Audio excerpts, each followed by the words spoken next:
Global మార్కెట్లలో crude oil కల్లోలం సృష్టిస్తోంది. అంతర్జాతీయ మార్కెట్లను మిడిల్ ఈస్ట్ యుద్ధం కుదిపేస్తోంది. చమురును గణనీయంగా ఉపయోగించే దేశాల స్టాక్ మార్కెట్లు మటాషయ్యాయి. అమెరికాలో కీలకమైన సూచీలు డౌన్ ఫాల్ అయ్యాయి. S&P 500లోని 95% స్టాక్స్ నష్టాల పాలయ్యాయి. అమెరికన్ ఎయిర్లైన్స్ షేర్లు పతనమయ్యాయి. ఏషియా, యూరప్ సూచీలు నష్టాల బాట పట్టాయి. దక్షిణ కొరియా స్టాక్ ఇండెక్స్ 7.2% పతనమైంది. ఆయిల్ నిల్వలు ఉన్నప్పటికీ జపాన్ షేర్ మార్కెట్ లాస్ అయింది. జర్మనీకి చెందిన డాక్స్ సూచీ 3.9% పడిపోయింది.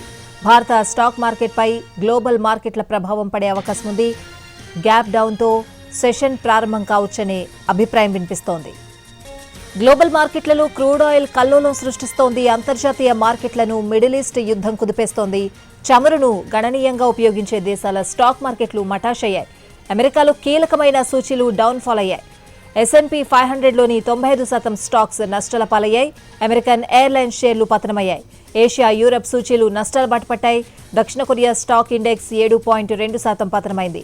ఆయిల్ నిల్వలు ఉన్నప్పటికీ జపాన్ షేర్ మార్కెట్ లాస్ అయింది. జర్మనీకి చెందిన డాక్స్ సూచీ 3.9% పడిపోయింది.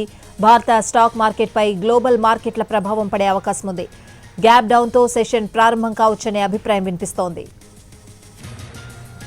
గ్లోబల్ మార్కెట్లలో క్రూడ్ ఆయిల్ కల్లోలం సృష్టిస్తోంది. అంతర్జాతీయ మార్కెట్లను మిడిల్ ఈస్ట్ యుద్ధం కుదిపేస్తోంది. చమురును గణనీయంగా ఉపయోగించే దేశాల స్టాక్ మార్కెట్లు మటాషయ్యాయి. అమెరికాలో కీలకమైన సూచీలు డౌన్ ఫాల్ అయ్యాయి. S&P 500లోని 95% స్టాక్స్ నష్టాల పాలయ్యాయి. అమెరికన్ ఎయిర్లైన్స్ షేర్లు పతనమయ్యాయి. ఏషియా, యూరప్ సూచీలు నష్టాల బాట పట్టాయి. దక్షిణ కొరియా స్టాక్ ఇండెక్స్ 7.2% పతనమైంది. ఆయిల్ నిల్వలు ఉన్నప్పటికీ జపాన్ షేర్ మార్కెట్ లాస్ అయింది. జర్మనీకి చెందిన డాక్స్ సూచీ 3.9% పడిపోయింది. భారత స్టాక్ మార్కెట్పై గ్లోబల్ మార్కెట్ల ప్రభావం పడే అవకాశం ఉంది. గ్యాప్ డౌన్తో సెషన్ ప్రారంభం కావచ్చనే అభిప్రాయం వినిపిస్తోంది.